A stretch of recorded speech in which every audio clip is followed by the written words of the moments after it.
Come on, just grab us some drinks, my sister-in-law Hannah said, dismissing me with a wave as if I were there to serve her.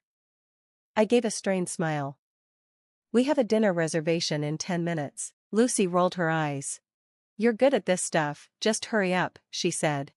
I should have walked away then, but instead, I let them chip away at me with their constant digs. Soon, they'd do something so cruel, so outrageous, that I'd finally reach my breaking point. When that happened, I'd make sure they remembered it forever. I'm Gianna, 35, and I'm in the middle of divorcing my not-so-great husband, Micah. I've made up my mind to distance myself from him and his toxic family. From the moment Micah and I got married, everything changed. He started treating me terribly, and his family didn't waste a second showing their true feelings. His parents and his two sisters, Hannah and Lucy, were always openly hostile toward me. Their husbands, Tom and Dominic, never took my side and fueled the toxic atmosphere. Over the years, it only got worse, and what should have been family gatherings turned into miserable affairs.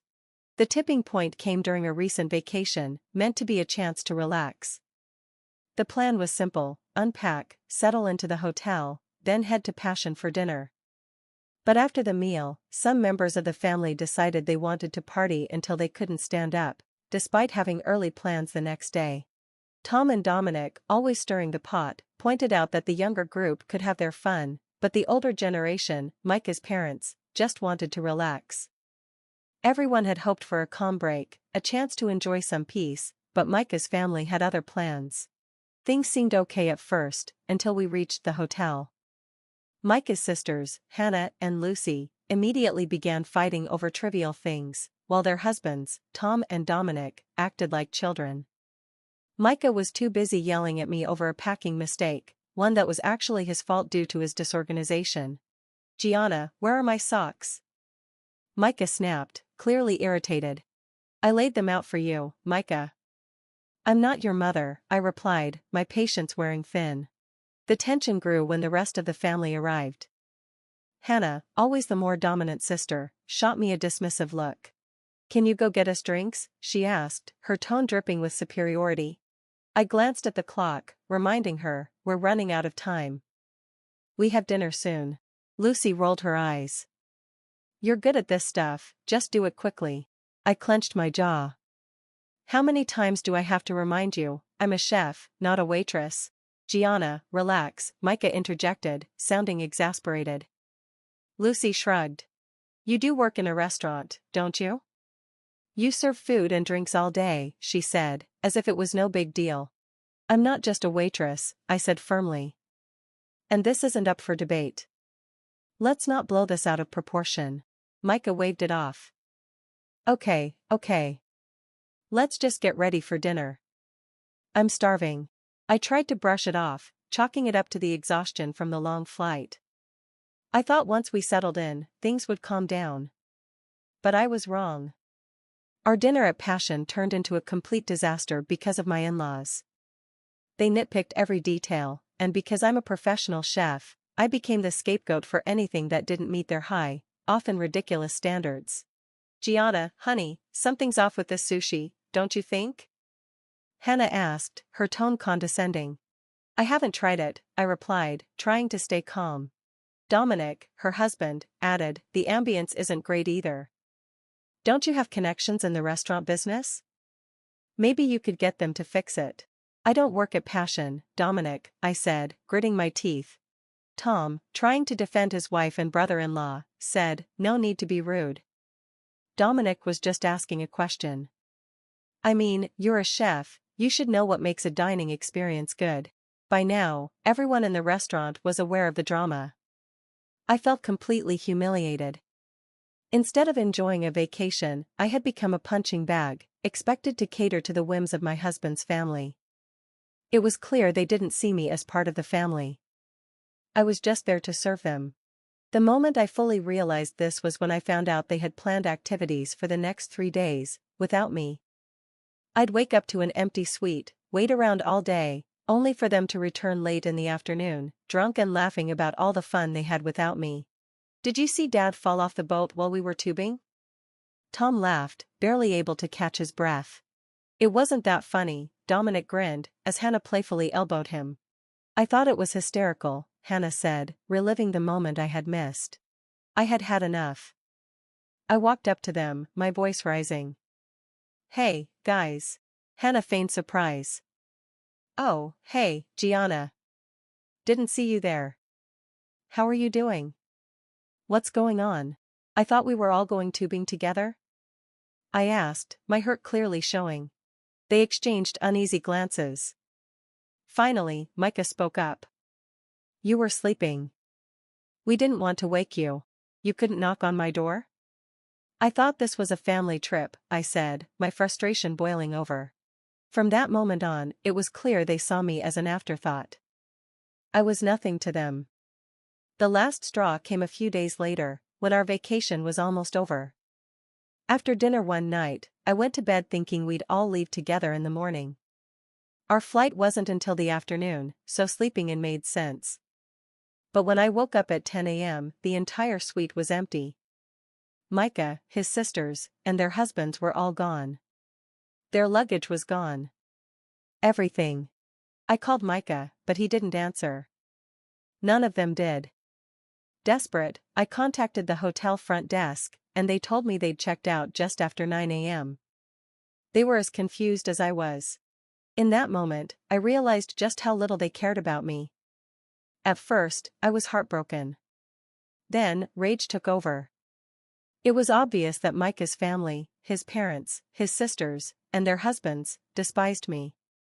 They had always excluded me in subtle ways, but this time, they had crossed the line.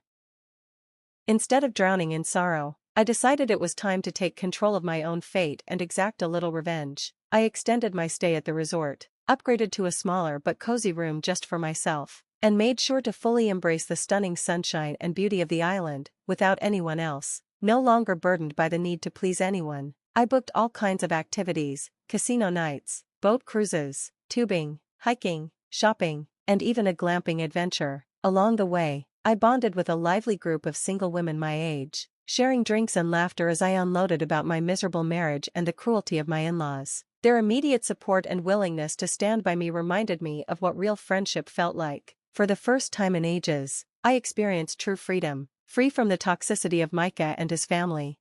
I decided to stay for 2 more weeks in the Dominican Republic, savoring every new day. The painful memories of Micah's family, the yelling, the belittling, started to feel like a distant, unwanted chapter of my past. Of course, Micah called me the same day his family abandoned me. The conversation would change everything, or at least what was left of it. Hey, Micah said, strangely casual. Hi, I replied coldly, determined not to let him hear the turmoil in my voice. You sound so calm. Good. I was hoping you were safe, he said, his tone somehow fake and friendly. I'm perfectly fine, I answered, keeping my composure. Actually, I've got plans tonight, but I'm sure that's none of your business, he huffed, clearly annoyed. Excuse me, I'm still your husband, and I'm part of this family. Yes, it's my business. I let out a short, bitter laugh. That's rich. Since when does family mean leaving someone behind on a trip you insisted they join? You all abandoned me, and that says everything about how little you care. And don't try the protective husband routine. It's as convincing as fish-flavored ice cream. There was a pause. What are you implying? I spoke slowly, firmly, every word drenched in bitterness. Your mistake was thinking you could treat me like garbage and that I'd just take it. Leaving me behind backfired. I'm divorcing you. And by the way, I'm going out tonight with a great guy named David. Bet you didn't see that coming, did you? All your manipulation only made me stronger. I'm doing great, Micah. I hope you get what you deserve. I hung up before he could reply. True to form, Micah and his family, his parents, sisters Hannah and Lucy, and their husbands Tom and Dominic, bombarded me with calls and texts afterward. I ignored every single one of them, choosing instead to keep enjoying my time. My vacation was blissful, and as I continued posting pictures and updates from my adventures, my supportive followers, who knew me as a well-respected chef with a strong online presence, quickly rallied behind me, pushing back whenever Micah's family tried to spread their lies. It was satisfying to watch their attempts fall apart in real time.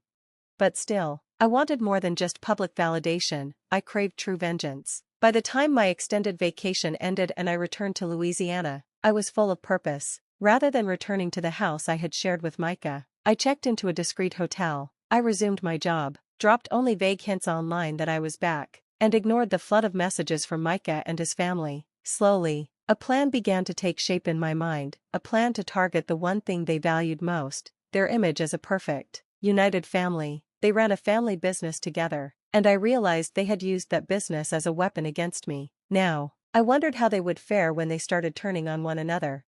2 months later, I decided it was time to set my plan in motion. I picked up the phone and called Micah.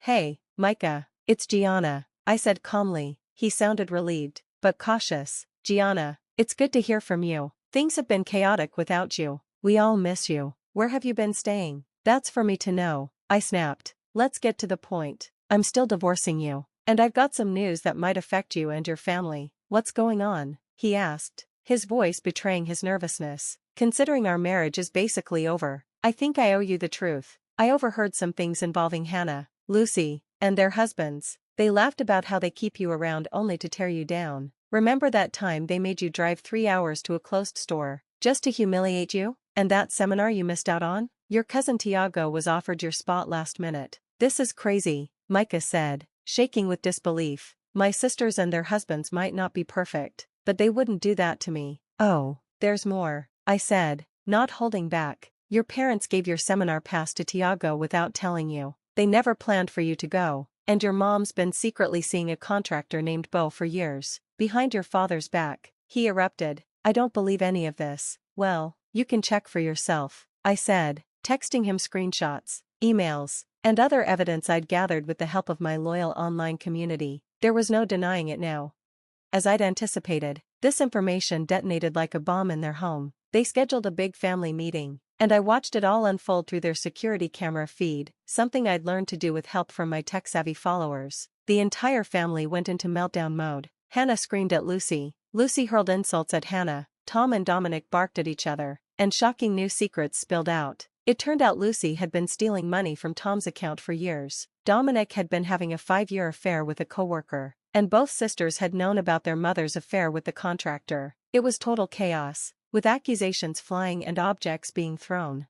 Months later, their once thriving family business crumbled, clients left in droves, and extended relatives distanced themselves to avoid being caught in the fallout. Their perfect family image, the one they had clung to for so long, shattered beyond repair. They had always found comfort in bullying me, but once they started turning on each other, there was nothing left to hold them together. In the end, the downfall of their business and the collapse of their family felt like the ultimate form of poetic justice. It confirmed to me that I had made the right decision. Sometimes, the only way to deal with people who constantly tear you down is to let them self-destruct. Thanks for watching, and I'll see you again in the next video. Stay stunned.